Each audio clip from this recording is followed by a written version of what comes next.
The astronomers of Prospero's Ghost had once mapped the stars with psychic sight, tracing the luminous threads of the warp like sailors reading constellations. They were long dead, but their tradition lived on in the Adeptus Astra Telepathica, in the bone-pale psychers who sat chained to their scrying thrones aboard Imperial vessels, reading the tides of the Imperium the way a blind man reads texture, through feeling, through sensation, through the perpetual low-grade agony of touching something vast and hungry and alive. On the fortress world of Cadia's successor station, Kasser Eternal, rebuilt in the image of the fallen Sentinel world, planted like a defiant scar across the same galactic longitude, senior astropath Iseult Dorn felt the change before any augur array registered it. She felt it the way you feel a storm before the clouds arrive. Not in the air, in the bones. The warp went quiet, not silent, not yet. But something was pressing against its edges, the way a thumb presses against a soap bubble, not breaking it, not yet, but distorting it, thinning it. The eternal howling chorus of the Imperium, demon song, and the echoing psychic residue of 10,000 years of war began to muffle as though heard through water, through stone, through something that had no name in any human language. Iseult tore the interface cables from her temple sockets and screamed. Her attendants found her 3 minutes later, curled beneath her throne, fingers pressed over her empty eye sockets, repeating the same 4 words in a language she did not consciously speak. The tech adept assigned to translate confirmed it was an ancient Eldar dialect. The words translated roughly as, "The sky is being eaten." Across the galaxy, they were already calling it the second silence. The first silence had been a theoretical, a thought experiment posed by Inquisitor Lord Cryptman decades prior, the nightmarish scenario in which a Tyranid fleet of sufficient scale could project its shadow in the warp so completely that all psychic communication across an entire sector ceased. Astropaths went deaf and mute. Navigators lost the Astronomicon.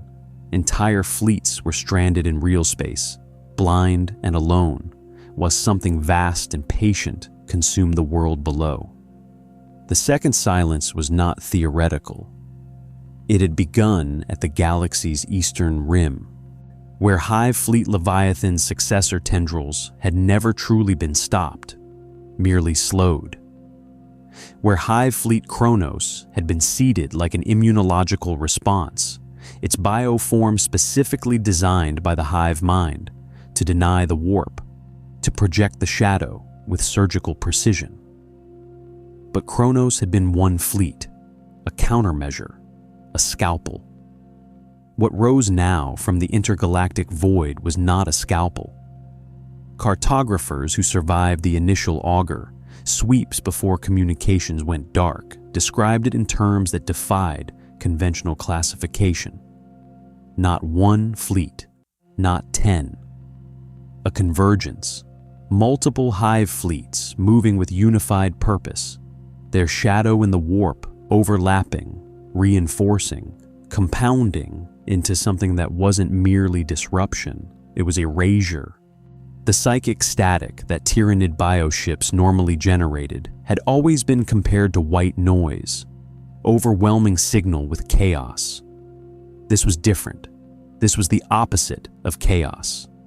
This was absence. Perfect, total, consuming absence. Inquisitor Varen Solis of the Ordo Xenos received the first coherent reports aboard his black ship, the Unyielding Scrutiny, 3 weeks after the anomaly began registering. By then, 47 systems along the eastern fringe had gone completely dark. Not destroyed, not yet, but simply unreachable. cut off from the psychic web that held the Imperium together like mortar between stones. He read the reports twice. Then he read the addendum his senior xenobiologist had appended at the bottom in careful handwriting of someone who understood exactly what they were saying and was terrified to say it. The shadow in the warp has never before exhibited directional focus.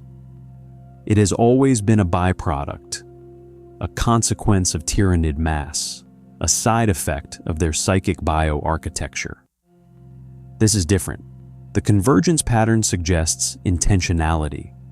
The hive mind is not generating the shadow as a consequence of its advance. It is advancing for the purpose of generating the shadow. The target is not biomass. Not yet. The target is the warp itself. Solace set down the report.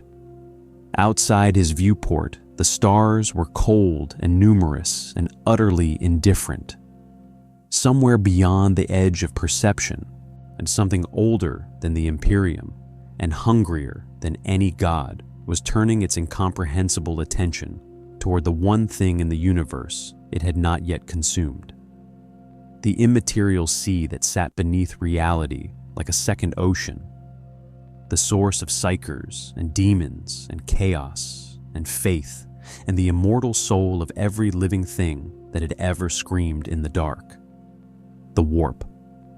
If you hunger for stories of impossible scales and the wars that shake the foundations of reality itself, hit subscribe. The Emperor protects those who bear witness to the dark millennium. The warp did not experience time the way mortals did. It did not experience space. It did not experience causality, consequence, or the fragile linear progression that flesh-bound creatures used to impose meaning on their brief, screaming existences. The immaterium was emotion given dimension, belief given mass, fear and hope and rage and desire crystallized into a roiling infinite ocean that existed everywhere and nowhere simultaneously. But even the warp could feel pressure. It began at the edges, the metaphysical boundaries where the immaterium thinned against real space, where the membrane between the material universe and the sea of souls grew gossamer fine. Demon princes who maintained their consciousness across both planes noticed it first. Not through sight or sound, but through something more fundamental, the sensation of the medium they existed within becoming less. Like a fish sensing the water level dropping. Like a flame sensing the oxygen thinning.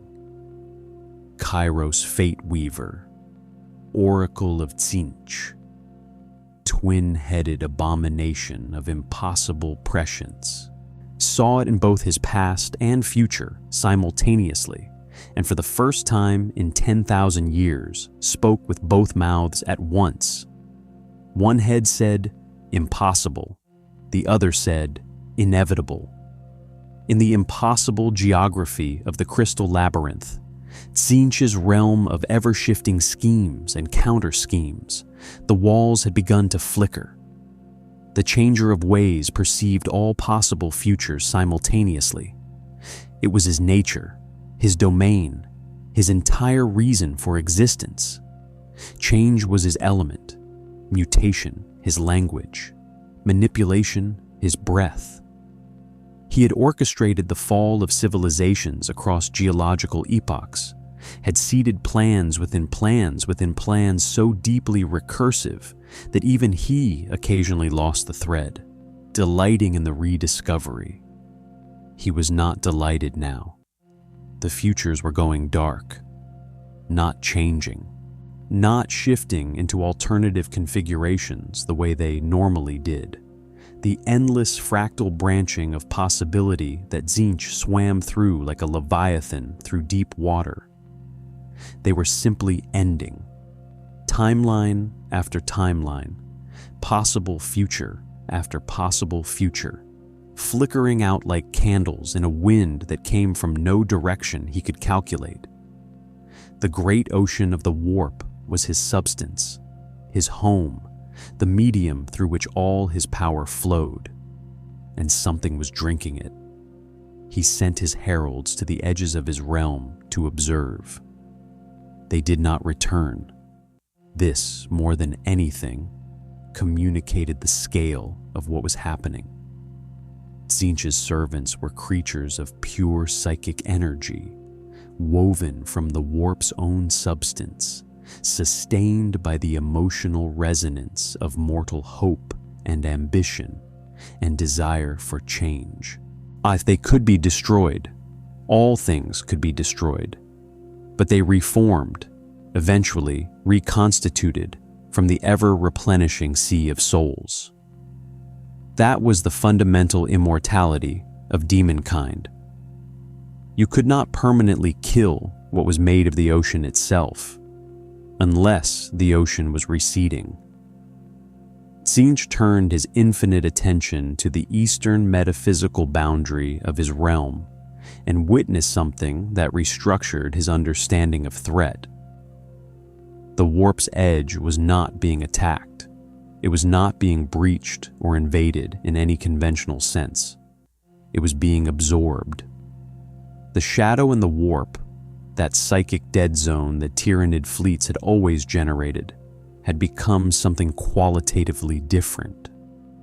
The hive mind had learned, across geological epochs of evolution and consumption, that psychic energy was biomass of a different kind, that the souls of consumed species added not just genetic material to the Great Devourer's library, but psychic resonance, emotional echo, the accumulated spiritual weight of civilizations digested across millions of years of predation. The hive mind had consumed enough psyker species, enough warp-touched worlds, enough creatures whose death screams had reverberated through the Imperium for millennia. It had learned to eat in a new direction. Nurgle sensed it next, in the way that the Lord of Decay sensed all things, through the slow, patient language of entropy. His garden, that bloated paradise of cheerful rot and loving pestilence, existed in a bubble of the warp, sustained by the collective despair and resignation of mortal creatures, accepting their inevitable dissolution. Disease was his gift. Death was his embrace. He had watched civilizations crumble with paternal warmth for as long as the warp had existed, comfortable in the absolute certainty that decay was the one universal constant. Even chaos would one day end. He had always known this, had always held this knowledge with surprising equanimity. He had assumed it would end slowly, gracefully, in the fullness of eternity. The pustule gardens along his realm's eastern boundary were withering, not rotting. Nurgle understood rot, loved rot. Rot was transformation, and transformation was life of a kind. This was different. The vegetation was not decaying. It was disappearing. The psychic substance that gave his realm its substance was being drawn away, not through violence, but through something more fundamental. Consumption without waste, digestion without remainder. Nurgle raised his ancient, plague-blasted face toward the direction the sensation came from, and for the first time in the history of the Imperium, the father of plagues felt something he had never felt before. Not fear. Nurgle did not fear death. He feared meaninglessness. The possibility that things could end not through the beautiful, slow corruption he understood, but through simple, total, indifferent erasure.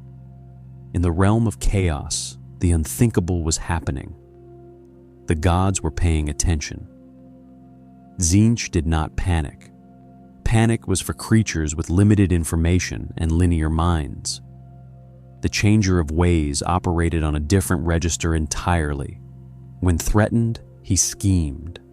And when he schemed, the schemes were so layered, so recursive, so magnificently complex that the act of scheming was itself a kind of comfort, a reaffirmation of identity. He was the architect of fate, the master of manipulation, the god whose plans had outlasted empires, whose patience made geological time look hasty. He spent the equivalent of 3 mortal centuries constructing his response. It was, by any reasonable metric, a masterpiece. The plan operated on 7 simultaneous levels. At its foundation, Tzeentch would redirect the hive mind's attention. Not fight it, never fight it directly, that was Khorne's blunt stupidity, but guide it. The Great Devourer was hunger without direction, appetite without preference. It consumed what was available. What if what was available could be curated?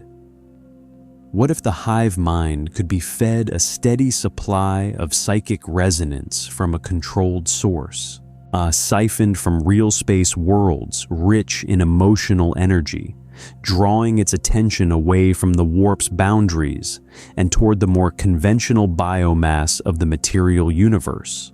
At its second level, the plan involved 17 demon princes simultaneously infiltrating Tyranid bioship neural networks, carrying tailored psychic parasites designed to introduce subtle misdirection into the hive mind's synaptic web, not breaking its will, which was impossible, but nudging it the way a river could be redirected by the careful placement of stones.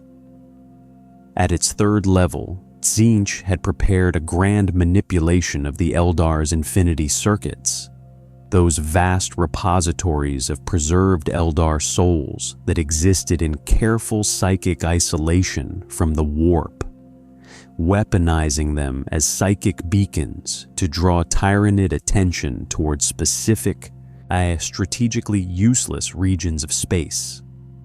Levels 4 through 7 involved contingencies, counter-contingencies, and a final failsafe so elaborate it required a separate dimension to contain its schematics. Kairos Fateweaver was dispatched to oversee the operation personally, carrying Tzeentch's full mandate and the psychic authority of the Crystal Labyrinth itself.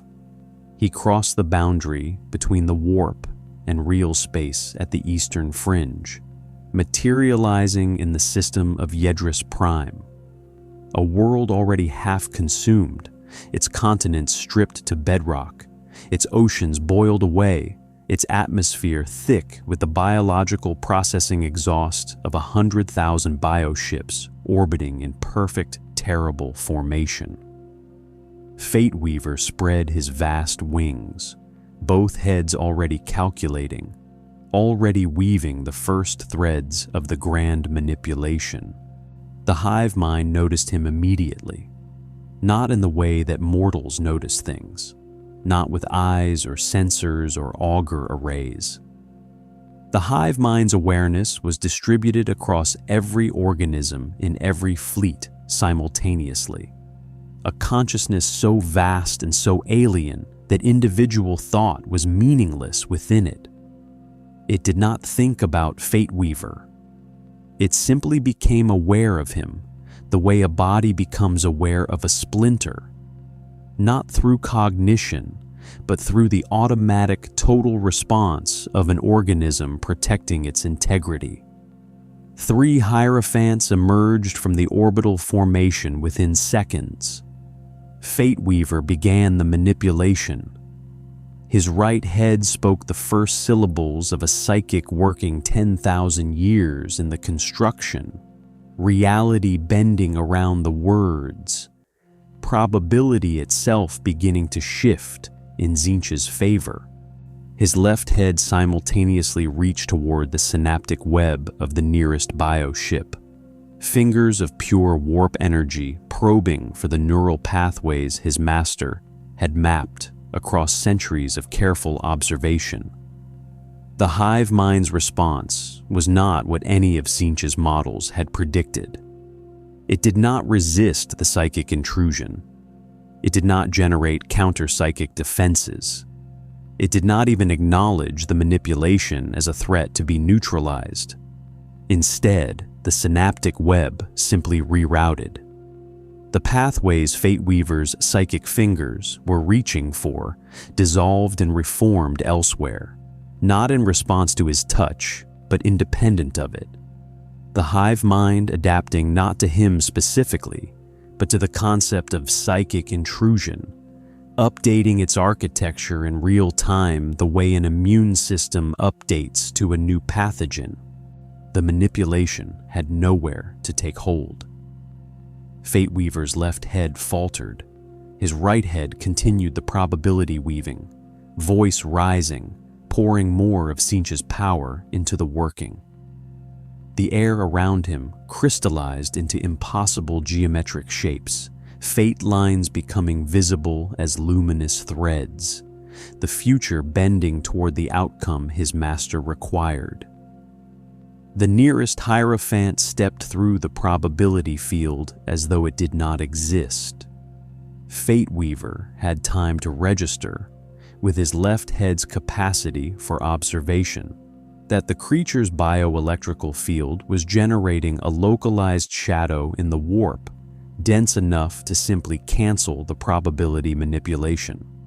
Not counter it, not overcome it, but render it meaningless by eliminating the psychic medium through which it operated. You could not bend fate in a place where the warp did not reach. His right head registered this half a second later. Neither head had time to communicate the information back to Tzeentch before the Hierophant's talons closed. In the crystal labyrinth, Tzeentch felt the connection sever. He sat with this for a long moment, a moment that encompassed perhaps a decade of mortal time, processing the data. Kairos Fate Weaver was not destroyed.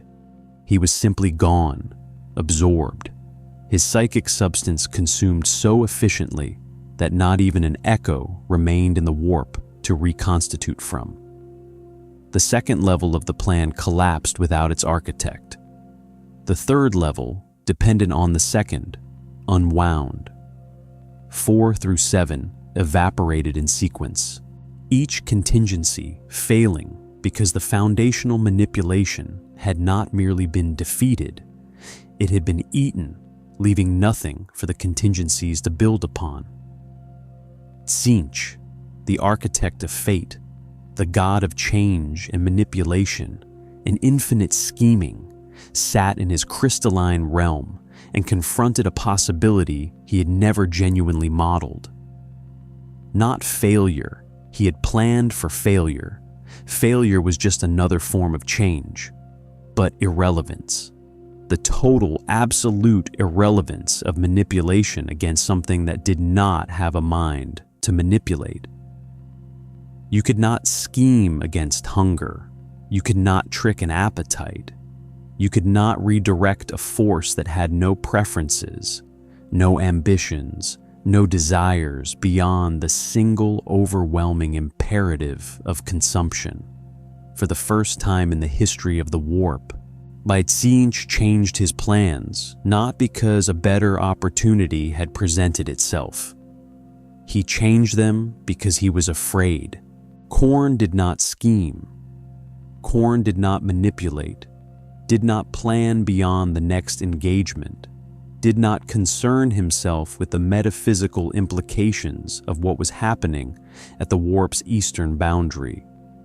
Tzeentch's fear was, to the blood god, simply another data point confirming what Khorne had always known, that thinking too much was a weakness, that complexity was cowardice dressed in intellectual clothing, that the only honest response to any threat in the universe was to meet it with sufficient violence until one of you stopped existing.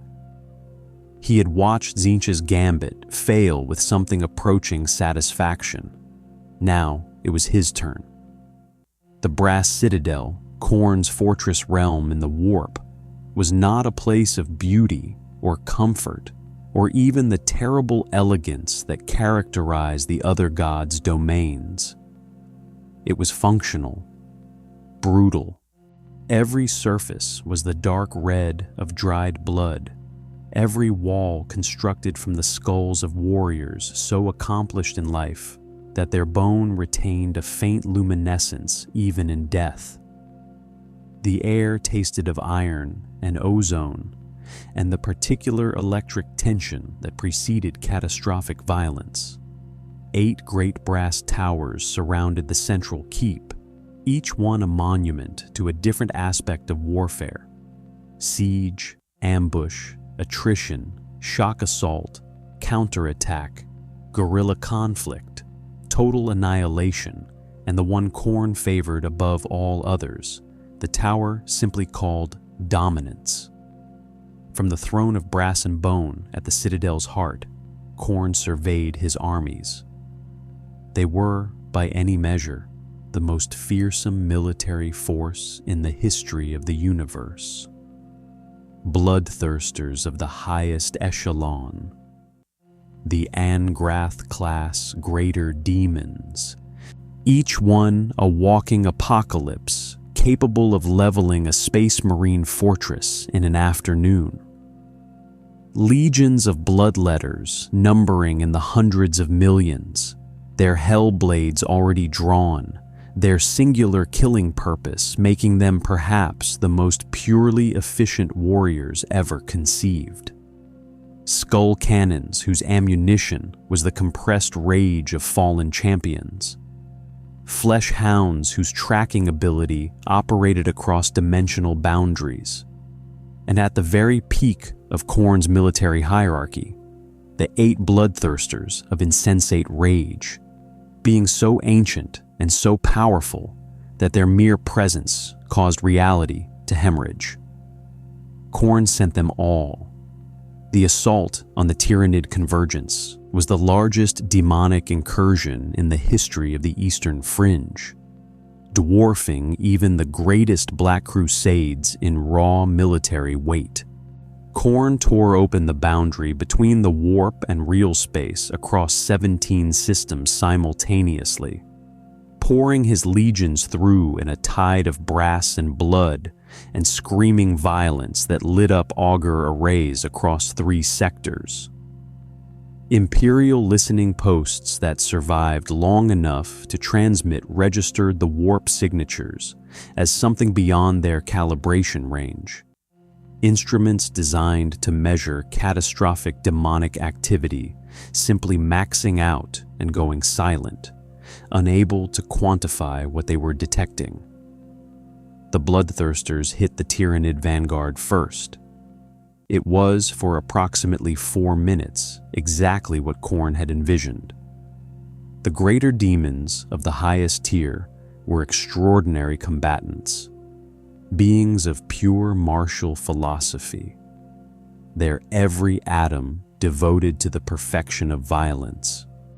A bloodthirster of sufficient age and power could tear a titan apart with its bare hands, could match a Primarch in direct combat, could sustain damage that would annihilate lesser beings, and continue fighting through sheer furious momentum.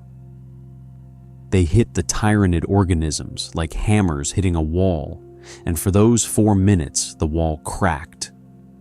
Carnifexes were torn apart, hierodules were dismembered, bioships in low orbit ruptured under the psychic shockwave of greater demons breaching the atmosphere.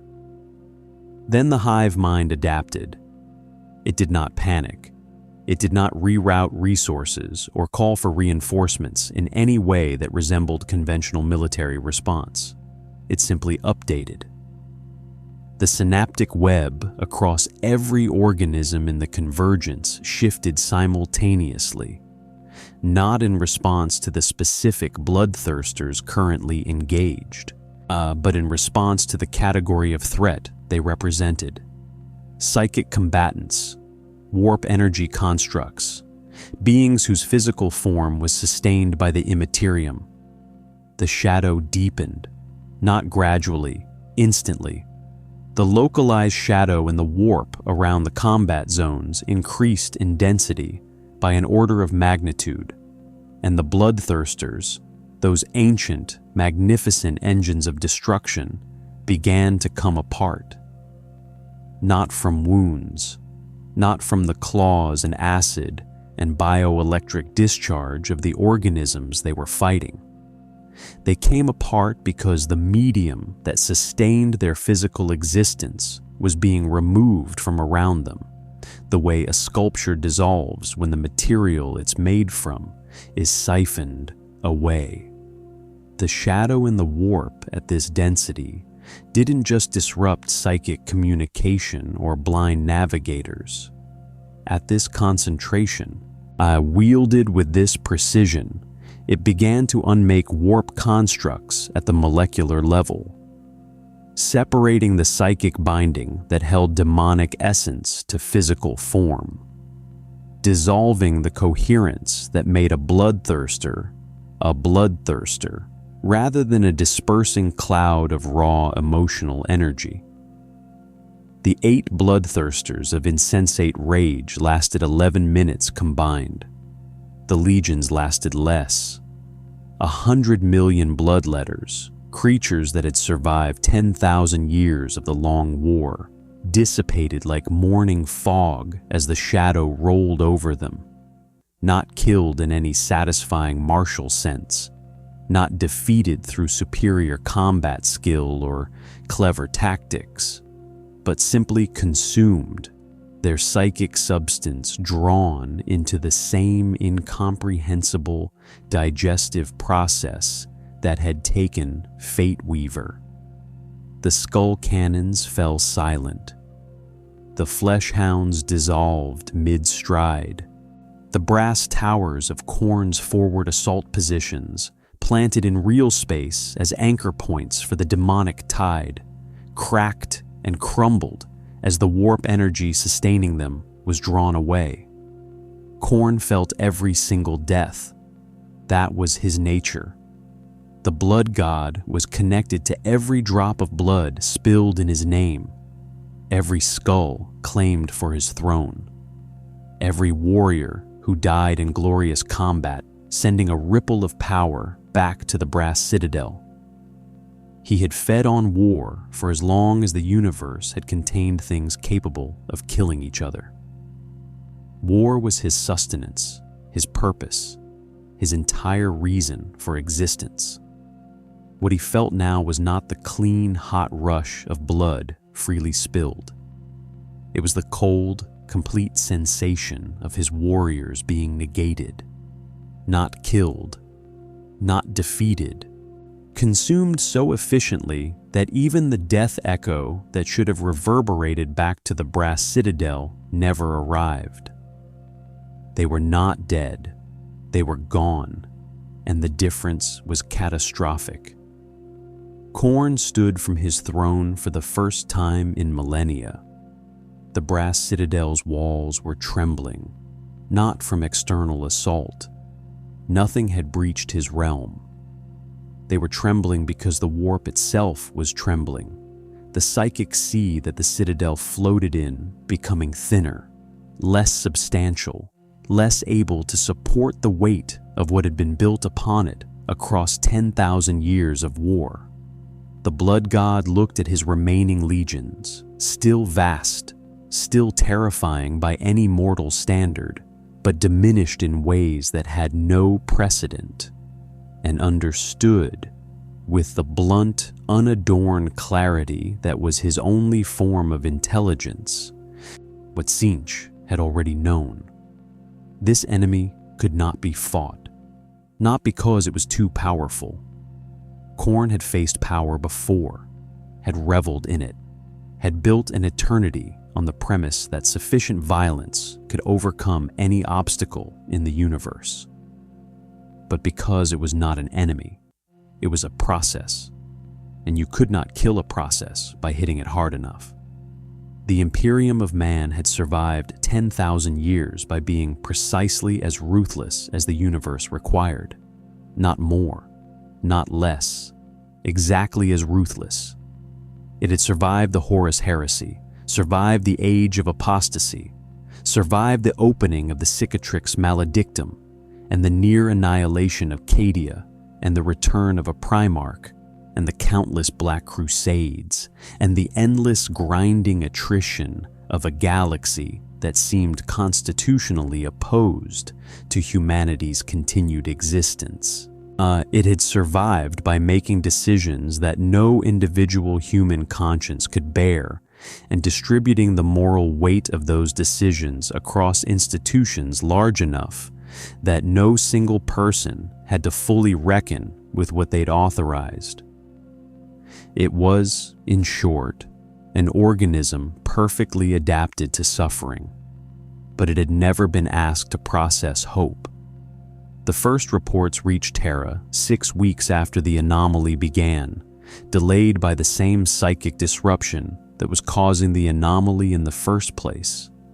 A bitter irony that was not lost on the senior staff of the Administratum.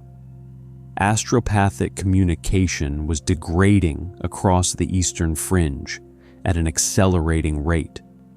Each message that got through carrying fragments of the larger picture that, assembled together, all produced something that defied the Imperium's entire theological and strategic framework. Inquisitor Varen Salas presented his compiled findings to an emergency session of the Senatorum Imperialis, in a chamber so secure that its walls were lined with psychic baffling 3 feet thick. He stood before the High Lord of Terra, those 12 individuals whose collective authority constituted the closest thing to governance that a million-world empire could manage, and delivered his assessment in the flat, precise cadence of a man who had spent 3 weeks rehearsing how to say something unbelievable. Chaos was losing, not retreating, not being temporarily suppressed, not being driven back in the way that sufficiently concentrated imperial force could occasionally push demonic incursions into temporary remission. Losing. The demonic presence along the eastern fringe had not merely diminished, it had ceased. Warp storms that had persisted for centuries, that entire strategic doctrines had been built around navigating or exploiting, had simply stopped. Demon worlds that Imperial crusades had spent decades trying and failing to cleanse had gone quiet. Not purified, not sanctified, but emptied. Their demonic populations consumed or dispersed, leaving behind only the blasted landscapes and twisted architecture that 10,000 years of chaos corruption had produced. The High Lords received this information in silence. Lord Commander Robert Guilliman, Primarch of the Ultramarines, Regent of the Imperium, a being who had seen the birth and death of gods and had personal experience with the consequences of cosmic-scale events, and sat very still for a long moment after Salas finished speaking. Then he asked the question that was already in every mind in the room. What is filling the void? Salas had prepared for this question. He pulled up the hololithic display, grainy, degraded, assembled from the fragmentary reports of a dozen Ordo Xenos kill teams who had gotten close enough to observe before going silent, and showed them what the hive mind's advance looked like from real space. It was not the familiar imagery of Tyranid invasion that Imperial commanders had spent decades training to recognize and respond to. There were no vanguard organisms seeding target worlds with spores, no preliminary bioship surveys, no gradual escalation from initial infestation to full consumption. The convergence moved differently. It moved like a wave, a single unified front advancing with a coherence and deliberacy that even veteran Tyranid hunters found deeply wrong. The shadow in the warp preceded it like a bow wave, and where the shadow fell, nothing psychic survived. Not demons, not psychers, not the Astronomican's light, not navigator sight. This was the detail that produced the first genuine alarm in the chamber. Everything else, the fall of chaos, the consumption of demonic entities, even the extinguishing of warp storms, could be processed, however reluctantly, as potentially beneficial. A universe without chaos was, theoretically, a universe that the Imperium had a better chance of surviving. The theologians could work with that. The propagandists could certainly work with that. But a universe without the Astronomican was a universe where the Imperium ceased to function as a unified entity. The Astronomican was everything. The psychic beacon projected from Terra by 10,000 sacrificed psychers, maintained by the will of the Emperor himself, broadcasting across the galaxy with enough power to guide navigators through the warp, across tens of thousands of light years. It was not merely a navigational tool, it was the connective tissue of human civilization. Without it, the million worlds of the Imperium became a million isolated populations, each stranded in their own system, unable to call for help, unable to receive reinforcements, unable to trade or communicate or coordinate in any meaningful way. The Imperium was not a nation, it was a network, and the Astronomican was the signal that the network ran on.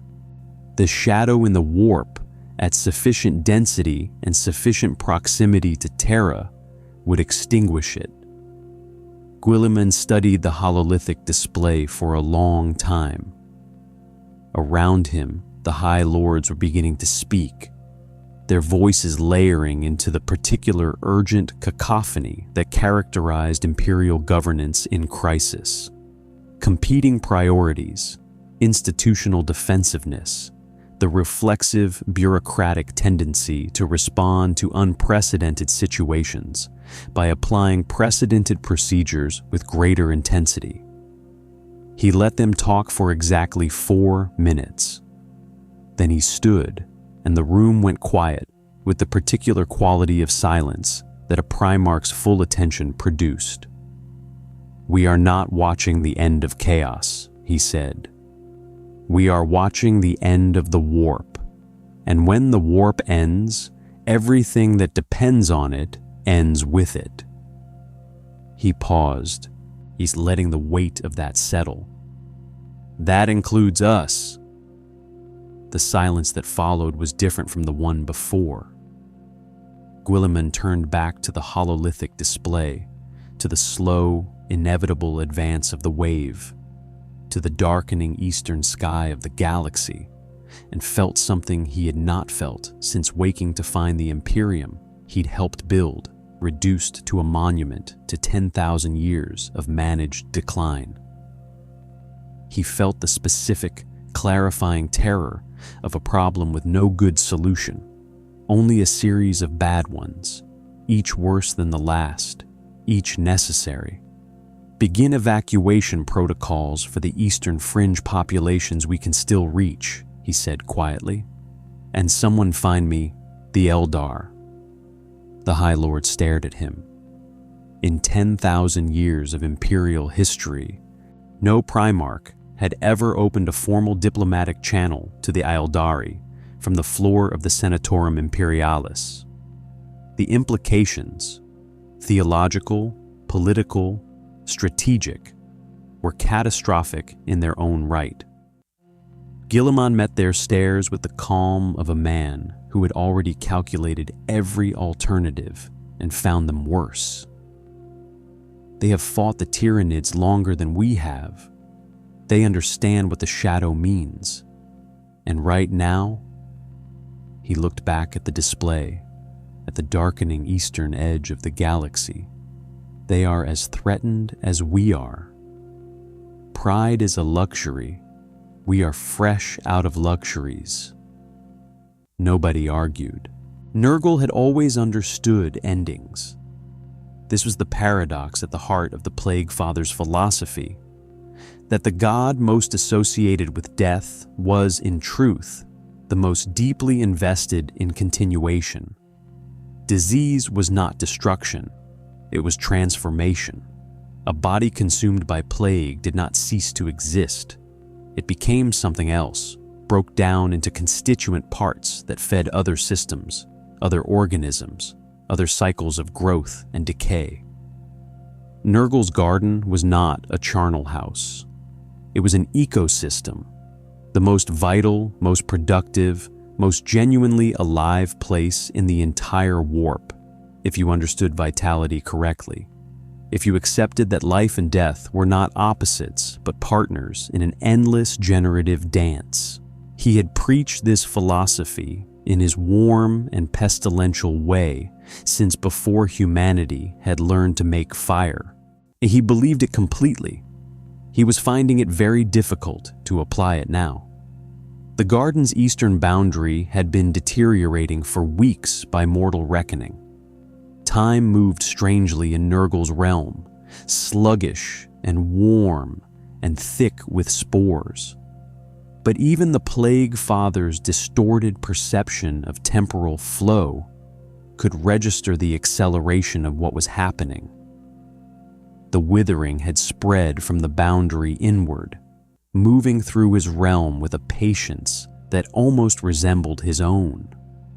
The great rot trees that formed the garden's canopy, organisms that had been growing since before the Imperium existed, their trunks wider than hive spires, their bark encrusted with millennia of cheerful fungal blooms and gently weeping sores, were losing their substance, not rotting, not succumbing to any disease Nurgle recognized, which was significant, because Nurgle had created every disease that had ever existed.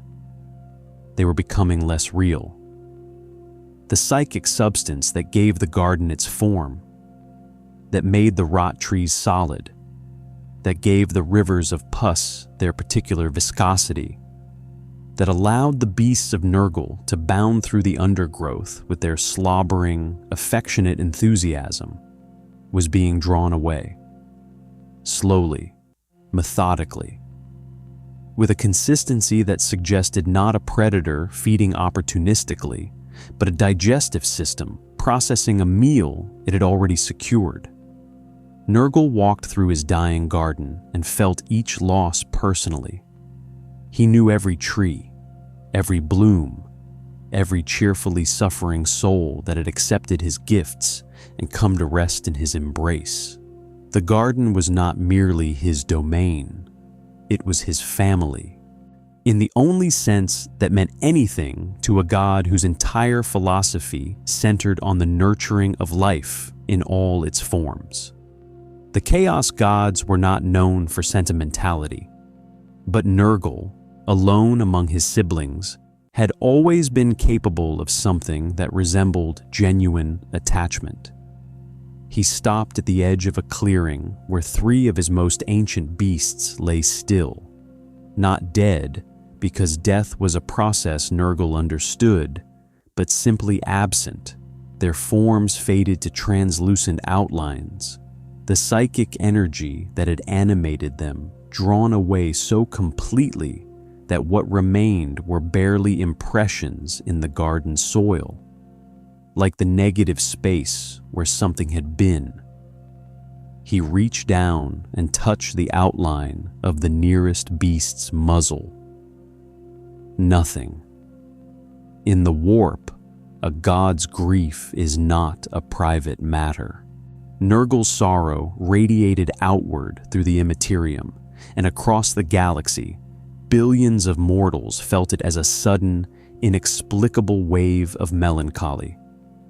A pervasive sadness without object, a mourning without name.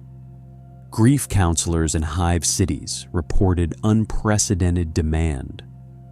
Confessionals across the Imperium filled with people who could not articulate what they were confessing to, only that something felt permanently and irreversibly lost. On the garden's periphery, Nurgle's greatest demon princes had gathered, beings of immense power who had served the Plague Father across geological epochs, generals of pestilence who had brought entire civilizations to their knees with patient, loving corruption. They watched their master kneel in the dirt and understood, with the particular clarity that proximity to a dying thing produces, that what was happening to the garden was not survivable. The shadow was not targeting the garden specifically. That almost made it worse. The Tyranid convergence did not hate Nurgle's realm. It did not desire its destruction. It was not even aware of the garden as a distinct entity worthy of attention. The shadow simply expanded, and where it expanded, the warp thinned, and where the warp thinned, the things made of it began to dissolve. Nurgle's garden was not being destroyed. It was being rendered impossible. The psychic conditions that allowed it to exist being removed the way you might drain water from a tank, indifferent to what was living in it. The demon princes urged withdrawal, consolidation, retreat to the warp's deeper regions where the shadow had not yet reached, where Nurgle's power might sustain itself against the encroaching absence. Nurgle considered this. He was, despite his cheerful exterior, not stupid. He understood the mathematics of what was happening. The shadow was expanding faster than any withdrawal could outpace.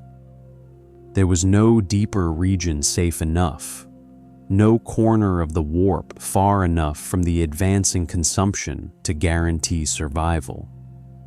The only question was how much of the garden could be preserved before the end, and the answer that his own patient, honest assessment produced was not enough. He made a decision that shocked his demon princes into silence. He sent an emissary to the Eldar, not to the craft worlds. Nurgle had no interest in the sterile, carefully maintained souls of craft world Eldari, their psychic discipline making them resistant to his gifts in ways that had always mildly offended him. He sent to the Harlequins, those mercurial servants of the laughing god, Segorach, whose relationship with chaos was more complicated and more pragmatic than any other Eldar faction. The Harlequins moved between all powers, serving none completely, owing allegiance only to their god's endless performance. The message Nurgle sent was simple, stripped of the elaborate biological metaphor he normally favored. The garden dies. The warp dies. Your infinity circuits die with it. We share an enemy that does not know we exist. I propose we exist together long enough to matter.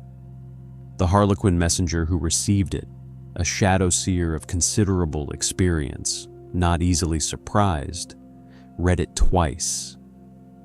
Then she did something no servant of Kegarak had done in recorded history when receiving communication from a chaos god. She wrote back. Across the galaxy, in the cold geometric halls of craft world Iyanden, that ghost ship of an Eldari home, its living population a fraction of its dead, its infinity circuit dense with the preserved souls of those who had fallen to the Tyranids in previous centuries. The Farseers convened an emergency council.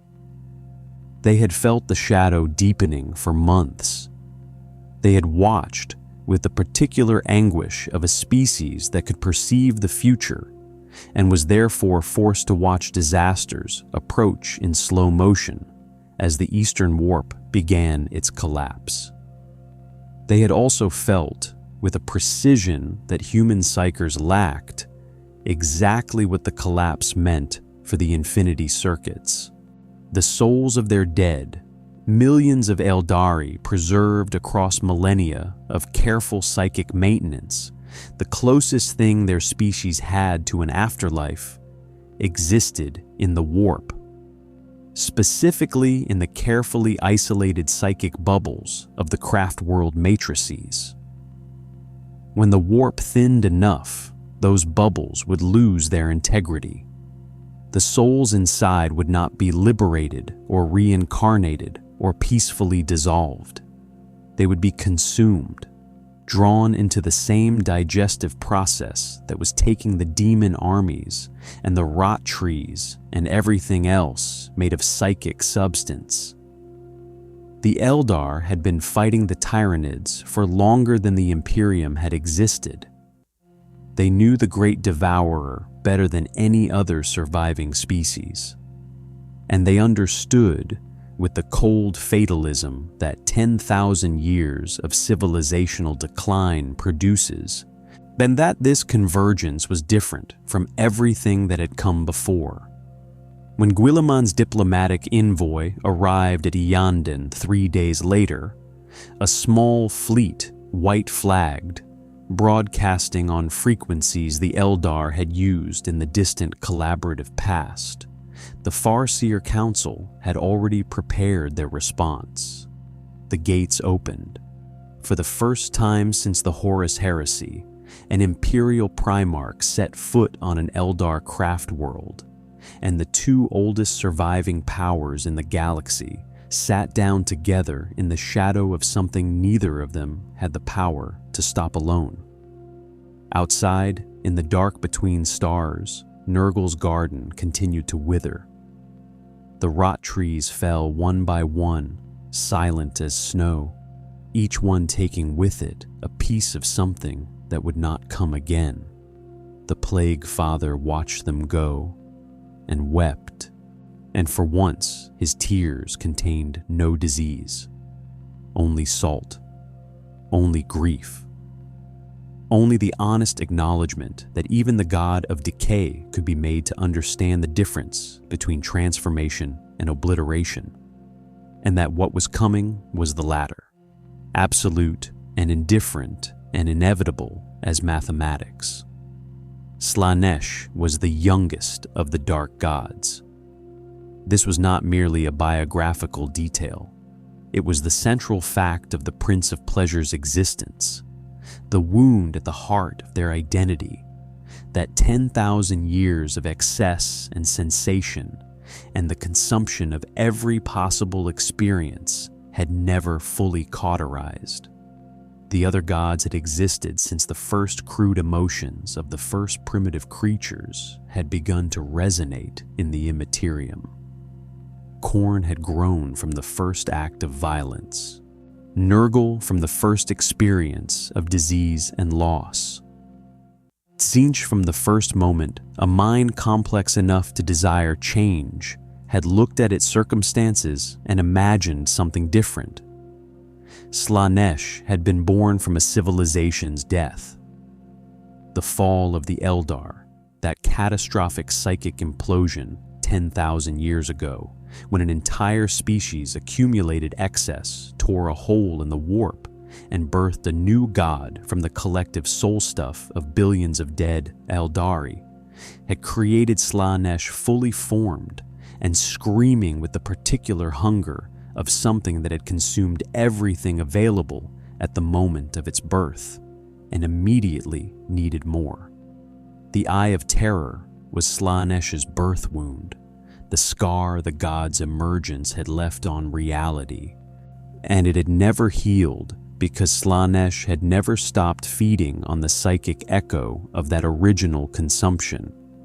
The Eldar had spent 10,000 years living with the knowledge that their god of excess existed, that it hungered specifically for Eldari souls above all others, that death without protection meant an eternity of torment in Slaanesh's embrace.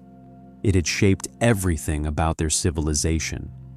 The craft worlds, the spirit stones, the infinity circuits, the entire elaborate psychic architecture of Eldari afterlife was fundamentally a defense against Slaanesch's appetite. Slaanesh had always found this delicious. The pursuit was, in many ways, more pleasurable than the consumption would have been. 10,000 years of being feared and fled from by the most psychically sensitive species in the galaxy, their terror a perpetual delicacy, their desperate preservation efforts a form of prolonged foreplay. Slaanesh had been patient in the way that something defined by desire rather than thought could be patient, not through discipline, but through the perverse pleasure of anticipation. That patience ended when the shadow reached the palace of Slaanesh. The realm of the Prince of Pleasure was, even by the standards of the warp's impossible geography, extraordinary. Every surface calibrated for maximum sensory impact. The architecture itself a form of assault. Colors that did not exist in the visible spectrum, sounds pitched at frequencies that bypassed conscious hearing and resonated directly with the emotional centers of any mind unfortunate enough to perceive them. The palace existed in concentric rings, each one more intense than the last, each one designed to draw visitors deeper through the simple mechanism of making withdrawal less appealing than continuation. Demons of Slaanesh, who had served in the palace for millennia, had forgotten there was anything outside it. The concept of outside had become literally unthinkable. The shadow did not care about any of this. It reached the palace's outer ring on a timeline that Slaanesh's own fate speakers had calculated with unusual accuracy.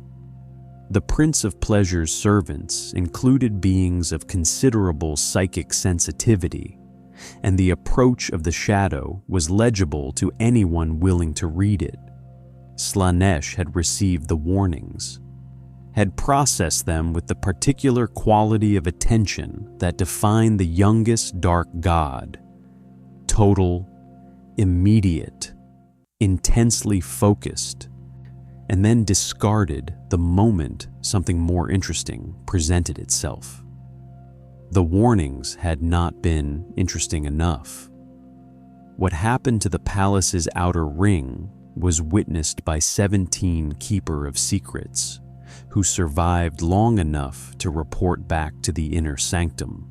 Their accounts later compiled by a chaos sorcerer whose name does not survive in any record. The shadow arrived not as an advancing front, but as a deepening. The psychic richness of the warp simply draining away from the palace's exterior, the way color drains from fabric left too long in sunlight. The outer ring's inhabitants, those demonettes and lesser entities who had been drawn so deep into the palace's pleasures that they could no longer perceive the outside world, simply stopped existing. No violence, no dissolution visible to the eye. One moment present, the next absent, their psychic substance drawn away so smoothly that the process was almost elegant. Almost, Slaanesh noted distantly, beautiful. This was the Prince of Pleasure's fundamental vulnerability, and it was the same vulnerability that had defined Slaanesh since birth.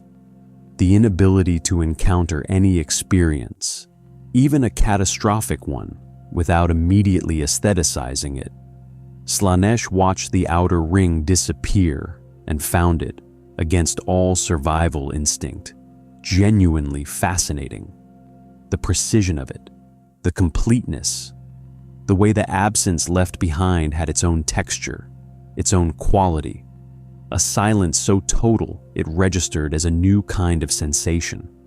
The Keeper of Secrets screamed their god to act, to flee, to consolidate power in the inner sanctum, to do anything except stand at the palace's middle ring, watching the consumption advance with an expression of detached aesthetic appreciation.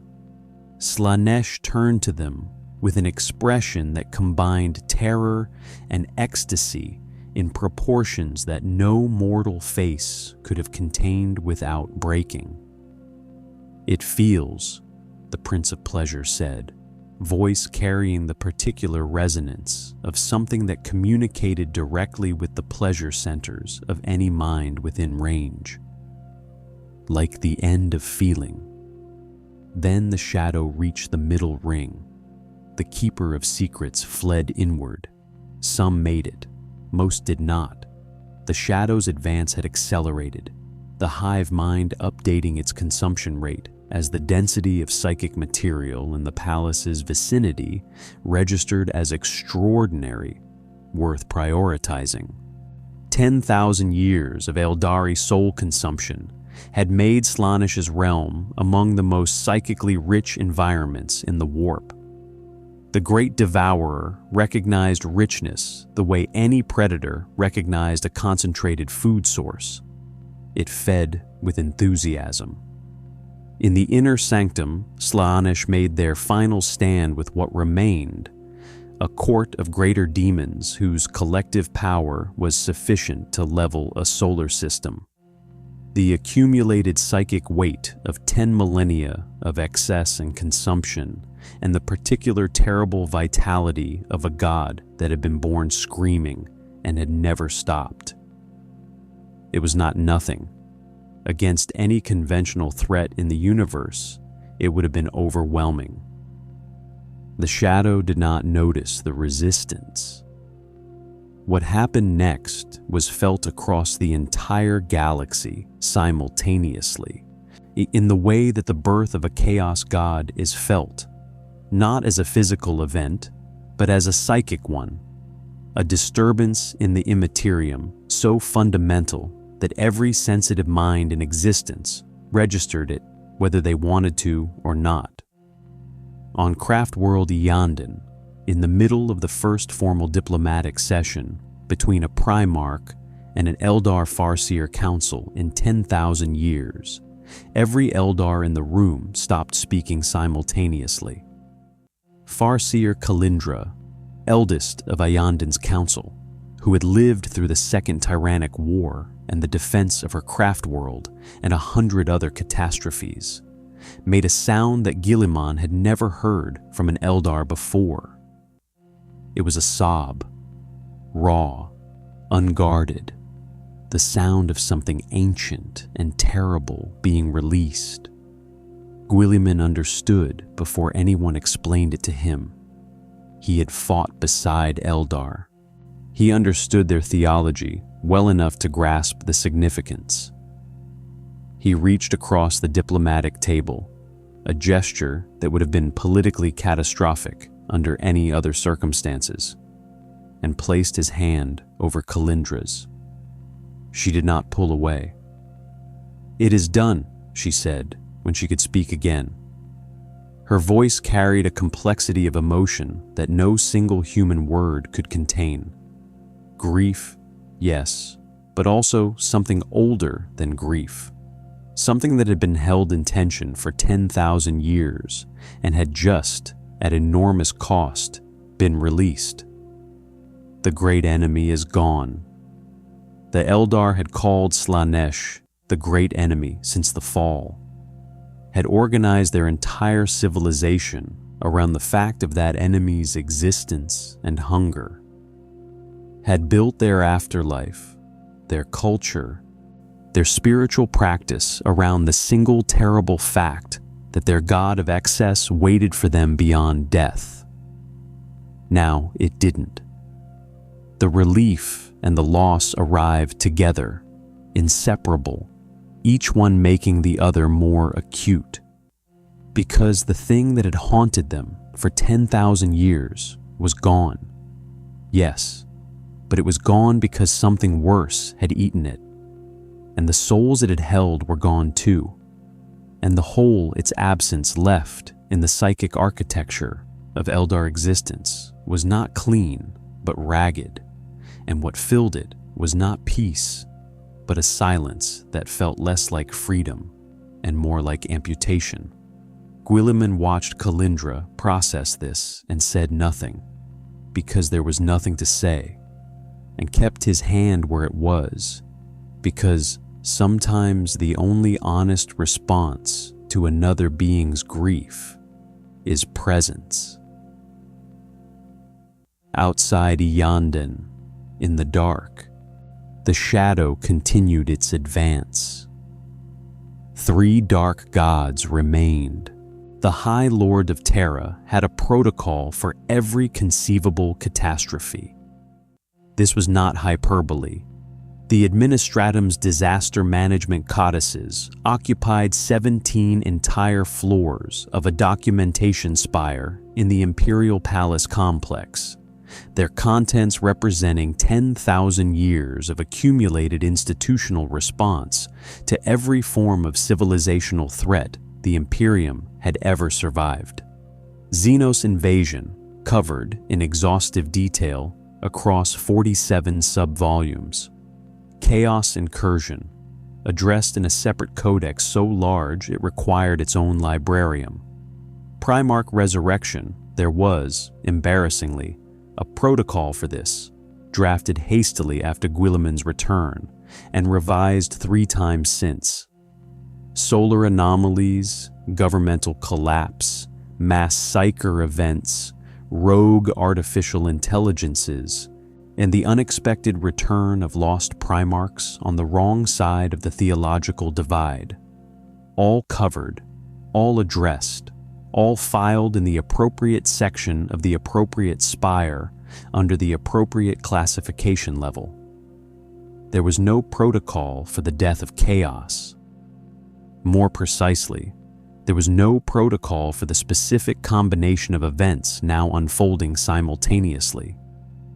The collapse of the ruinous powers, the advance of a Tyranid convergence of unprecedented scale, the degradation of the Astronomican's effective range, and the diplomatic situation on Iyanden that Guilliman had created by the simple act of asking the Eldar for help, without clearing it through the proper ecclesiastical and governmental channels first. The ecclesiarchy was, predictably, experiencing difficulty. A Cardinal Armand Telvanus of the Adeptus Ministorum had been delivering increasingly frantic theological assessments to the Senatorum for 2 weeks, each one longer and more internally contradictory than the last. The core problem was structural. The imperial faith rested on several foundational premises, chief among them the existence of chaos as the ultimate enemy against which humanity's survival was framed. The Emperor's sacrifice at the Siege of Terra, the central sacrament of imperial religion, the event from which all theological meaning derived, was understood as a necessary act of divine protection against the eternal threat of chaos corruption. If chaos was ending, the theological implications were either magnificent or catastrophic, depending entirely on which conclusion you reached first, and how firmly you held it before examining the evidence. Telvanus had reached both conclusions simultaneously and was holding them with equal firmness, which was producing documents of remarkable incoherence. Guilliman, back on Terra after a week on Iyanden, read the latest assessment during a briefing that also covered fleet dispositions, evacuation progress, and the latest augur data from the Eastern Fringe. He set it aside after 3 pages with the practiced patience of a man who had spent 10,000 years as a frozen monument and was still less tired than he'd been in the first month after his resurrection. The military situation was, in several respects, cleaner than the theological one. Clean in the sense that it was clearly terrible, with no ambiguity about its terribleness. The evacuation of the eastern fringe was failing. Not through lack of effort or resources. Guilliman had committed extraordinary assets to the operation, stripping strategic reserves that conventional military doctrine would have considered untouchable. The problem was the shadow itself. As the convergence advanced, the shadow in the warp expanded ahead of it, and the shadow did not merely blind psychers and strand navigators. At the densities now being measured along the fringe's retreating boundary, it was actively disrupting warp drive function. The exotic physics that allowed ships to translate into the Imperium becoming unreliable, then dangerous, then impossible within a certain proximity to the convergence's leading edge. Ships that attempted warp transit within the shadow's densest regions did not simply fail to translate. They translated partially. The results were registered by surviving auger stations and then classified at the highest possible level, because the Munitorum psychologists who reviewed the initial reports determined that wider distribution would produce fleet-wide morale collapse. The classified files described what happened to partial translation in language that was precise, clinical, and completely inadequate to the reality it was attempting to describe. The evacuation corridor was narrowing. Every day, the safe transit boundary moved further from the eastern fringe, abandoning another band of systems to isolation and eventual consumption. The populations in those systems, billions of people, the accumulated habitation of centuries, had no way out, no warp transit, no astropathic communication, no way to know that the Imperium had not abandoned them, though the Imperium had, because there was no alternative that mathematics permitted. Guilliman had authorized the abandonment personally. He had done it in a single sentence, in a meeting with his logistics staff, and had not permitted himself to think about it again, because the alternative was to think about it constantly. And that was a form of paralysis he could not afford. What he permitted himself to think about, in the disciplined way that a Primarch's engineered mind could compartmentalize, was the specific strategic problem that the next 30 days presented. The Astronomicon was weakening, not failing, not yet. The 10,000 psychers who fed it with their lives were still dying in the necessary quantities, the Emperor's will still amplifying their sacrifice into the galaxy-spanning beacon that had guided human civilization for 10 millennia. But its effective range was contracting as the shadow expanded, the two phenomena in direct opposition. The Astronomicon pushing outward, the shadow swallowing the psychic medium through which its light traveled. The calculations Guilliman's staff had run, using every computational resource available on Terra, produced a range of outcomes whose median was not survivable and whose optimistic outliers required assumptions that the data did not support. At current rates of shadow expansion, the Astronomicon's effective range would contract below minimum navigational utility in approximately 4 months. After that, the Imperium's capacity to move fleets, supply worlds, coordinate military response, or function as anything other than a collection of isolated individual systems would degrade to zero within weeks. Not years, weeks. Guilliman had spent his entire existence, his life before the heresy, his long frozen death, his painful resurrection, in service to the project of humanity's survival. He had made decisions that had cost millions of lives in the service of saving billions. He had compromised principles he genuinely held because the alternative was civilizational collapse.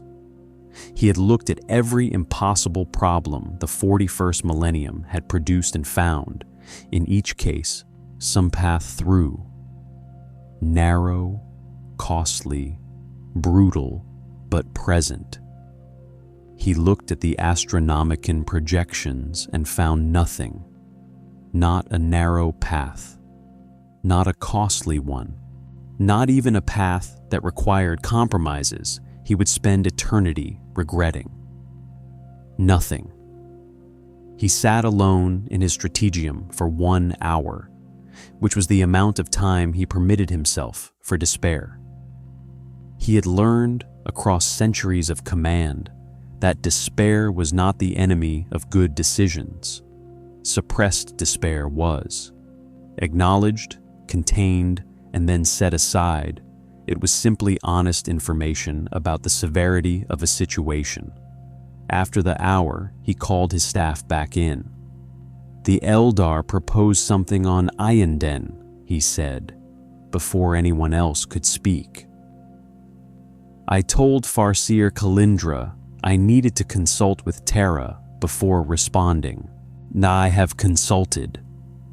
He looked around the room at faces that ranged from exhausted to terrified to the particular blankness of people who had been processing impossible information for so long that their expressive capacity had temporarily suspended.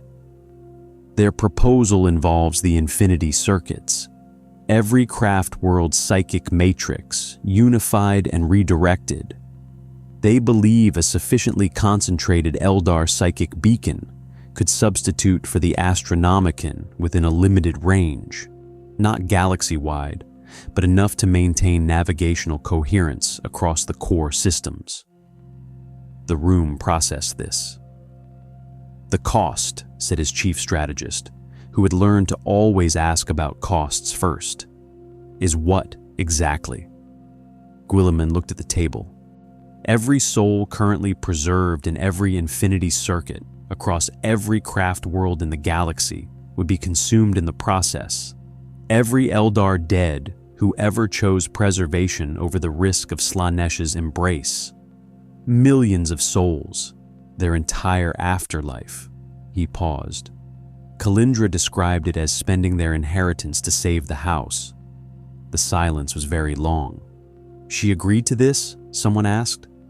She proposed it, Guilliman said. Another silence. Longer.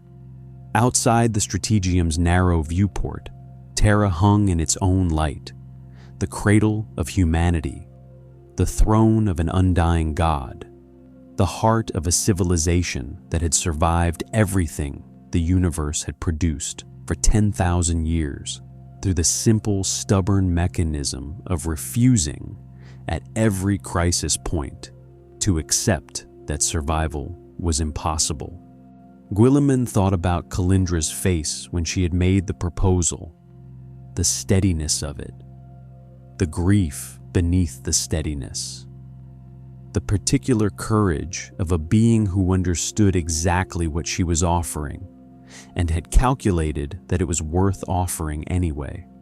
He thought about 10,000 years of war between humans and Eldar, about the suspicion and the contempt and the occasional alliance born of mutual desperation, about all the ways the two species had failed each other across the long catastrophe of the 41st millennium. He thought about her hand under his and the sound she had made when Slaanesh died. Tell Farseer Kalindra, he said quietly, that the Imperium accepts, with gratitude. He paused. With profound gratitude. He did not say, and with the knowledge that we do not deserve it. He didn't need to. Everyone in the room already knew. The last stand of chaos was not what anyone had imagined it would be. For 10,000 years, Imperial preachers had described the final confrontation between the Emperor's light and the darkness of the ruinous powers in terms of magnificent, galaxy-spanning warfare. The Astronomicon blazing at full strength, the Space Marine legions united, the Emperor himself perhaps rising from his golden throne to lead humanity in one final, definitive act of divine vengeance against the entities that had corrupted his sons and shattered his dream. It was a good story. It had sustained faith across 1,000,000 worlds through 10 millennia of grinding attrition. It had sent soldiers to their deaths with something resembling peace in their hearts. The comfort of a narrative in which their sacrifice contributed to an eventual, inevitable triumph. The actual final stand of chaos looked nothing like that. It happened in the warp, which meant it happened everywhere and nowhere simultaneously, in a geography that did not correspond to physical space, witnessed by no human eyes and recorded in no imperial archive.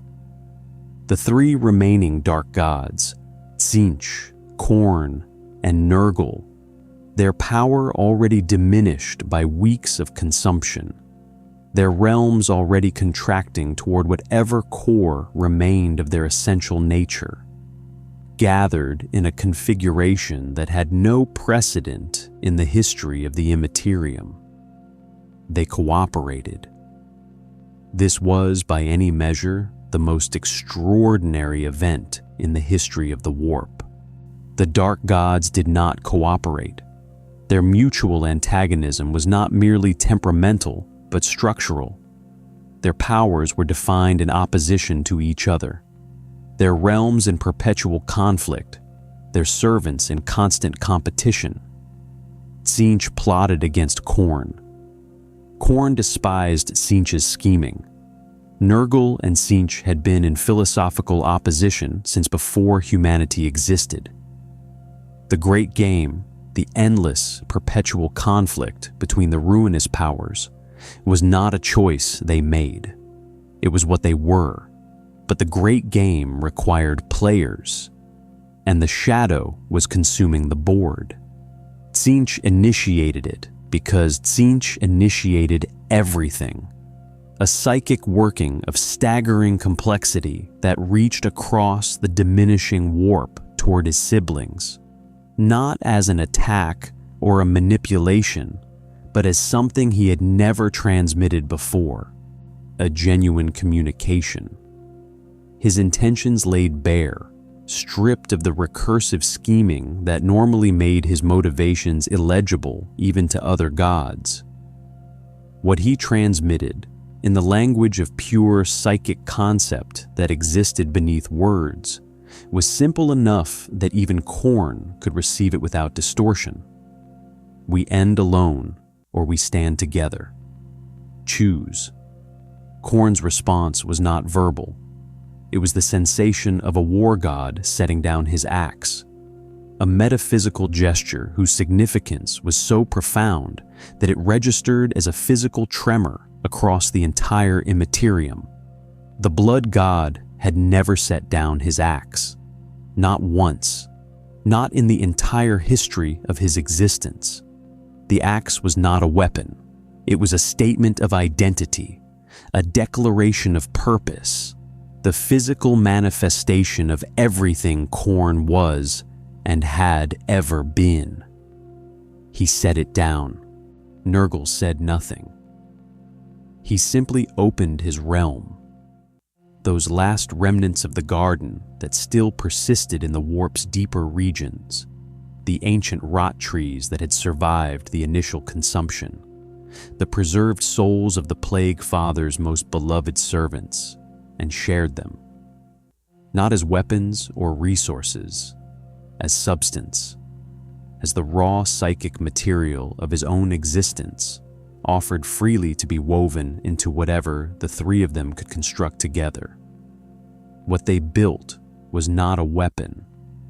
It was a wall, a psychic barrier of extraordinary density, constructed from the combined substance of three gods' pooled power stretched across the boundary between the advancing shadow and the remaining warp.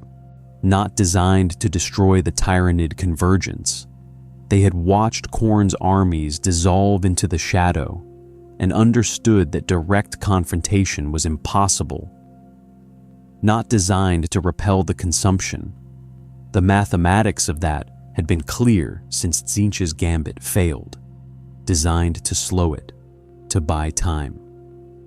In the material universe, the effect was registered by every psyker simultaneously as a sudden, violent resurgence of warp energy. A last gasp of the Imperium's vitality, a flare of psychic brilliance that burned out augur arrays and sent astropaths into convulsions and caused navigator mutations to express in unprecedented ways across every fleet within range. On Terra, the Astronomicon surged momentarily to 3 times its recent output, its light blazing across the galaxy with an intensity not seen since the Great Crusade. And then, as the 3 gods poured themselves into the wall, stabilized at a level significantly higher than the degraded output of the previous weeks. Not restored, not saved, but extended. In the strategium aboard craft world Iyanden, where Guilliman had maintained his diplomatic presence while coordinating with his staff on Terra via increasingly unreliable astropathic relay, every Eldar in the room looked up simultaneously. Kalindra closed her eyes. Her expression moved through several states in rapid succession. Recognition, calculation, something that might have been wonder. The ruinous powers, she said quietly, are spending themselves. Against the convergence? Guilliman asked. Not against it. She opened her eyes. They are buying time. For us. She paused. And in the pause was the weight of 10,000 years of theological enmity, of chaos corruption, of the fall and its consequences, and every atrocity committed in the names of the dark gods across the long history of the galaxy's suffering. For everyone. Guilliman absorbed this. How long? Kalindra consulted her Farseer sight, that precognitive capacity that let Eldar perceive probability flows, already degrading as the shadow thinned the psychic medium it required. Weeks, perhaps a month. The wall will not hold. They know it will not hold. They are not trying to win.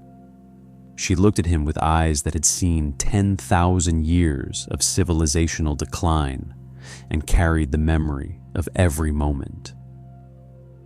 They are trying to give us enough time to do what needs to be done. The Infinity Circuit activation had been prepared for 72 hours. In every craft world in the galaxy had been contacted, the proposal transmitted, the decision made collectively in the way that Eldar collective decisions were made. Through the psychic consensus of every living Aeldari who chose to participate, a democracy of souls that had no equivalent in any other civilization. The vote had not been unanimous. Nothing this significant ever was. But it had been decisive, and the dissenting voices had been heard and acknowledged, and then outvoted by the simple, brutal mathematics of a species that had been calculating its own survival against impossible odds for so long that it had developed an institutional comfort with necessary sacrifice. The craft world spirit seers had spent the intervening time in preparation, not technical preparation. The psychic mechanics of what they were about to do were well understood, but personal preparation. The ritual acknowledgement of what was being spent. The preserved souls in the infinity circuits were not abstractions.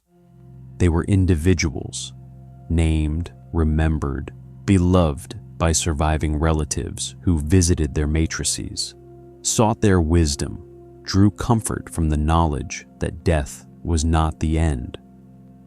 Many of those relatives had participated in the vote. That detail occupied a specific region of Guilliman's mind that he had partitioned away from operational thinking, the way he partitioned all things that would make operational thinking impossible. He would think about it later. He would think about it for a very long time. In the deep warp, the wall held. Tzinch felt himself becoming less, the recursive complexity of his consciousness simplifying as he poured his substance into the barrier.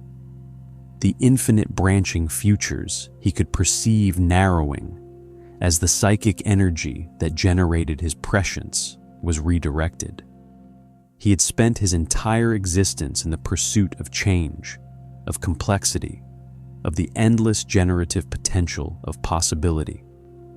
He was spending that existence now on the single, simple, unchanging purpose of holding a line.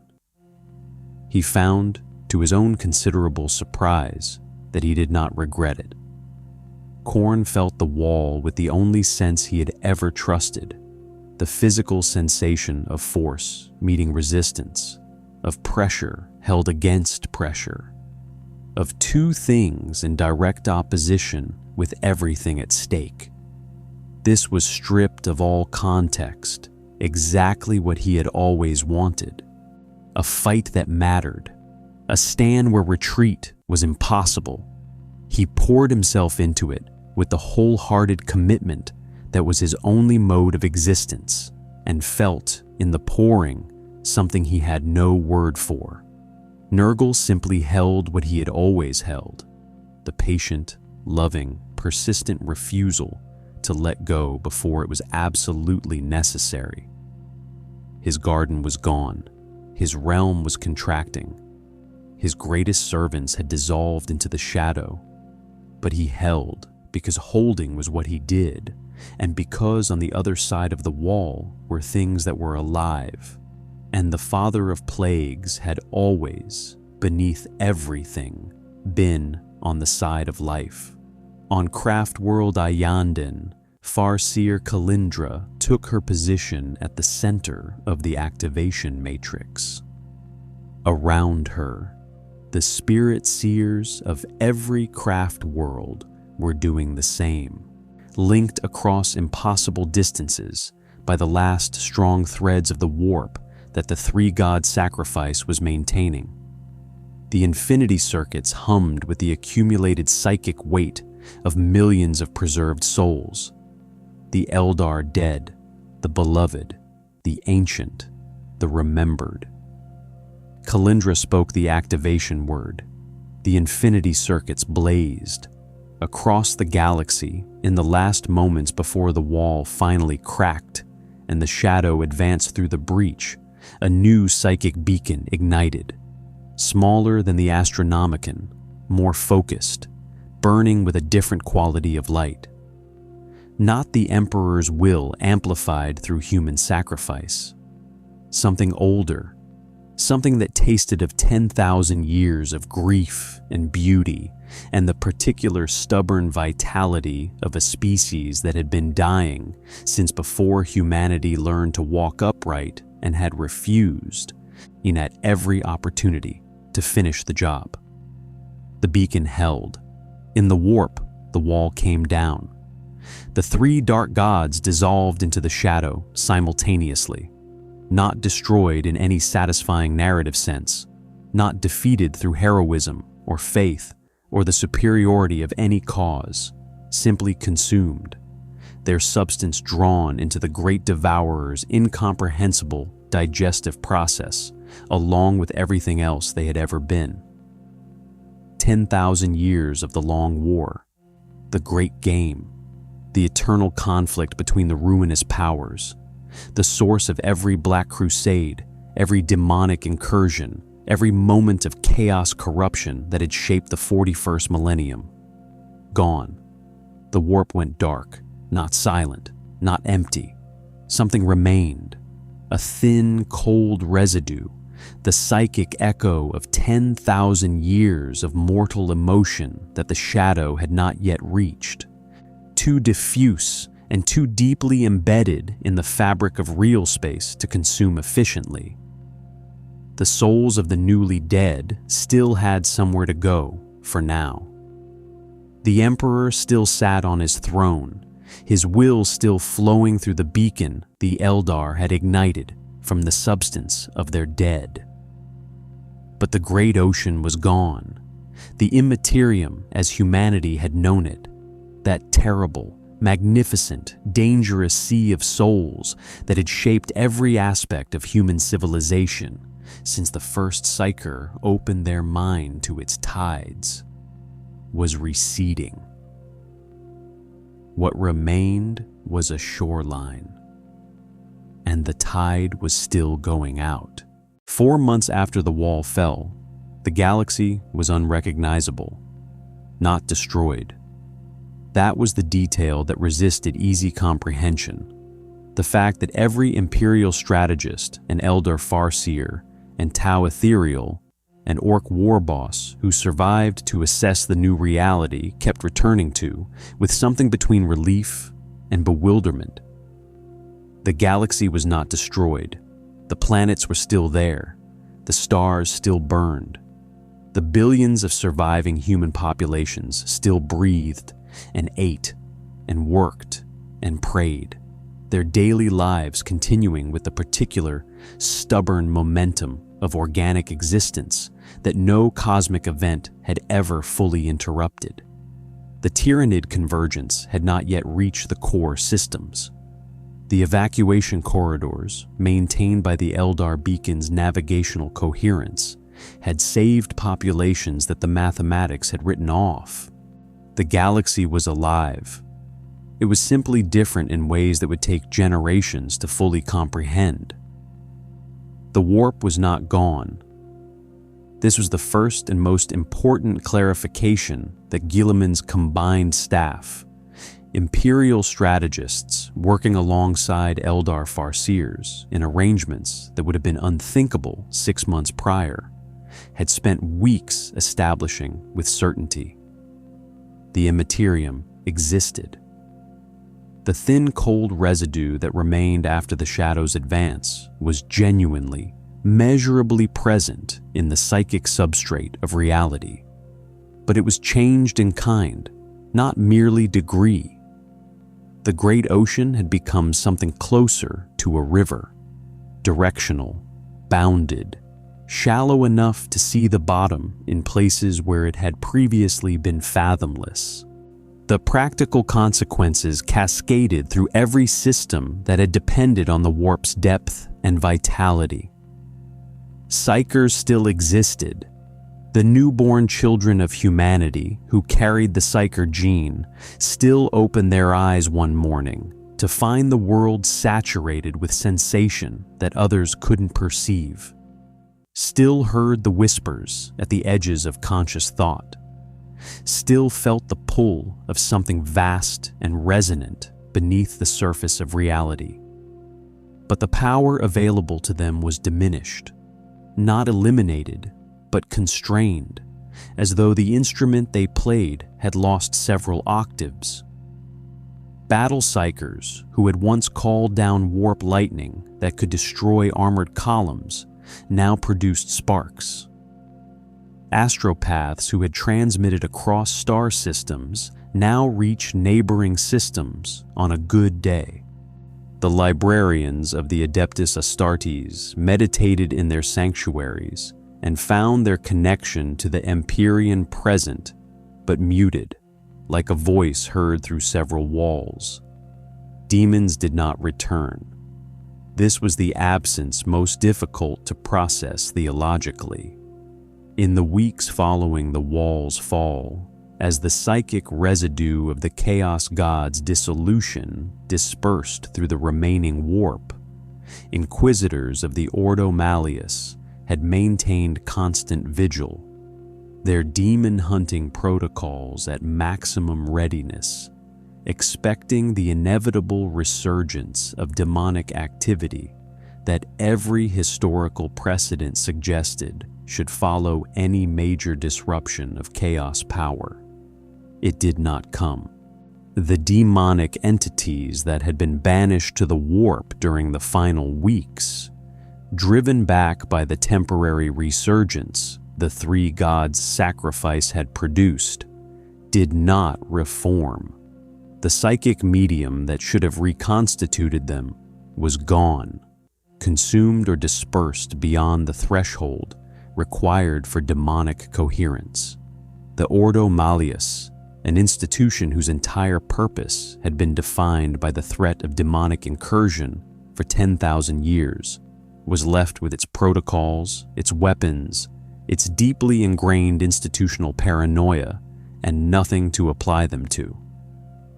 The ecclesiarchy's theological crisis resolved itself eventually in the way that institutional theology always resolved crises, not through genuine reckoning, but through reframing. Cardinal Telvanus, who had spent 3 months producing incoherent assessments, finally delivered a document of remarkable clarity that declared the absence of chaos to be not the end of the imperial faith's foundational narrative, but its fulfillment. The emperor's sacrifice had always been described as a protection against chaos. Chaos was gone. The protection had worked. QED. The document glossed over certain inconvenient details: the Eldar's role, the cost of the infinity circuits, the ongoing Tyranid threat, with the practiced institutional smoothness of a body that had been managing uncomfortable truths for 10 millennia.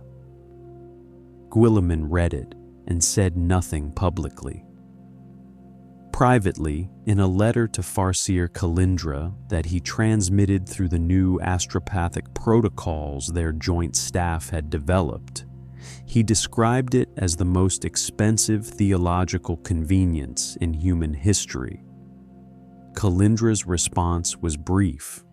She wrote that her people had been managing theological inconvenience since before humanity discovered fire, and that if the Imperium required a comfortable narrative to maintain social cohesion through the next crisis, then a comfortable narrative was a resource worth preserving.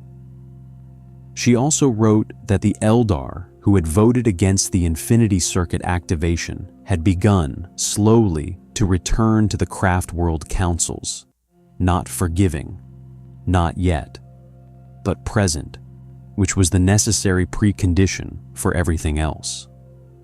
The Tyranids remained. This was the horizon that every strategic calculation returned to eventually, the fact that no reframing could smooth over. The convergence had paused, not stopped, not retreated, but slowed, as though the hive mind were assessing the changed psychic landscape before continuing its advance. In The Shadow in the Warp, deprived of the rich immaterium it had been consuming, had stabilized at its current extent rather than expanding further. Whether this represented a permanent strategic shift or simply a predator pausing to digest before the next feeding was a question that Ordo Xenos analysts argued about in documents that grew longer and more inconclusive with each revision. What the analysts agreed on was that the hive mind had changed. The consumption of 3 chaos gods, of the psychic substance of entities that had existed since the first stirrings of mortal emotion in the universe, had added something to the Great Devourer's genetic and psychic library that had no precedent. The Tyranids that now composed the convergence's leading edge were different from any strain previously catalogued, more psychically aware. Their bioarchitecture incorporating elements that bore a disturbing resemblance to the corrupted geometries of chaos-touched environments. Their synaptic web demonstrating processing patterns that xenobiologists described, carefully and with full awareness of how it sounded, as more sophisticated. The hive mind had eaten gods. What it was becoming as a result was a question that kept Guilliman awake on the nights he permitted himself to sleep. On Iyanden, the infinity circuits were silent. The great craft world moved through space with its usual geometric precision, its halls still populated by a fraction of the souls who had once walked them. The living Eldar who remained, going about the business of survival with the focused intensity of a people who had made a decision they could not unmake and were determined to justify it through continued existence.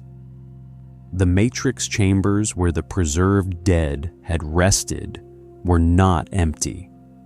They had been converted to memorial spaces, their psychic resonance gone, but their architectural presence maintained as a deliberate act of remembrance.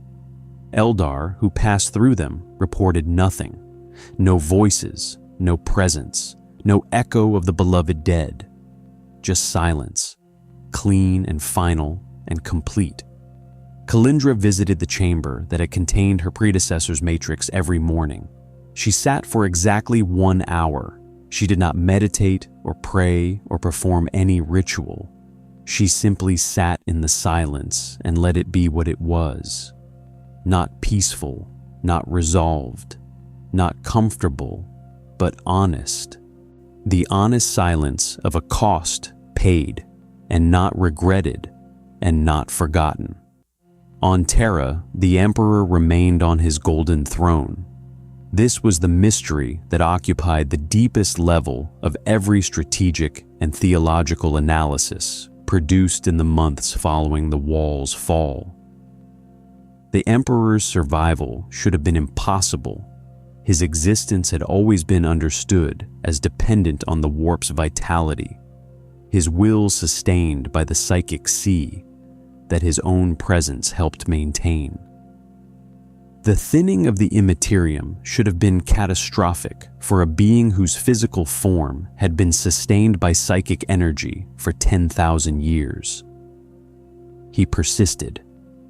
The Astronomican's output was changed. Not the great blazing beacon of the pre-convergence galaxy, but present, altered. The 10,000 psychers who fed it still died in their necessary quantities, but the light they produced was different in quality, burning with something that the Adeptus Astronomica's senior staff described in their classified reports as more focused, more deliberate, as though the signal were being shaped rather than simply projected, as though something were choosing what it illuminated. Guilliman stood before the throne for the first time since the wall fell, in the gold and silence of the Sanctum Imperialis, and looked at the figure that had defined the entire history of his species, that ancient, ruined, magnificent remnant of humanity's greatest mind, sustaining its impossible vigil across 10,000 years of sacrifice and loss. He had stood here before, at other crisis points, and felt the particular frustration of speaking to something that could not respond. The Emperor's silence had always been the central theological problem of the Imperium. A god who did not speak, a protector who could not act, a father who had been absent for 10 millennia at the moment of his species' greatest need. Today, the silence felt different, not communicative, not broken. The Emperor did not speak, had not spoken since the siege of Terra, and Guilliman did not expect speech and would not have trusted it if it came. But the quality of the silence was different, less the silence of absence and more the silence of attention. The sense of something vast and patient and genuinely present, listening in a way that the years of vigil at this throne had never previously produced. Guilliman stood in that silence for a long time. Then he said, quietly, to the figure on the throne, and to no one, and to the galaxy outside the palace's walls, and to the memory of every person who had died in the months just past, Eldar and human and demon and god alike, the only thing that seemed adequate to the moment. We are still here. The Astronomicon pulsed once, steady, deliberate. Whether it was answer or coincidence, Guilliman could not say. He chose not to decide. Some questions were more useful as questions than as answers, and this felt like one of them. He turned and walked back to the work. Outside, the galaxy continued, diminished and altered, and stripped of the terrible familiar darkness that had defined it for 10,000 years, facing a horizon that held new threats and new silences, and the slow, patient advance of something that had eaten gods and was still hungry. The Imperium endured. The Eldar persisted. The stars burned on in the thin, cold light of a universe whose great psychic ocean had receded to a river, and in that river, carefully, the things that remained alive were learning to navigate by different stars. The Tyranids waited at the edge of the dark. The hive mind, changed by its impossible feast, turned its incomprehensible attention toward the surviving warmth of the galaxy's heart. And somewhere in the cold between the stars, in the thin residue of what the warp had been, something that was not quite a daemon and not quite a memory stirred in the dark, a last echo of the great game, too diffuse to coalesce, too persistent to fully dissolve, and waited to see what the hunger would become. The 41st millennium had always defined itself by its darkness. 10,000 years of grinding, immanaged catastrophe, the long war, the demon tides, the chaos corruption that lurked in every moment of weakness and ambition and grief. The Imperium's faith was a faith forged in darkness, tempered by it, sustained by the collective human refusal to be extinguished by it. Even the Emperor's silence had been a form of darkness, the absence of the Father, whose presence might have made everything different. The darkness was gone now, not replaced by light. That would have been too simple, too clean, too much like the stories that ecclesiarchy preachers told to children on a million worlds.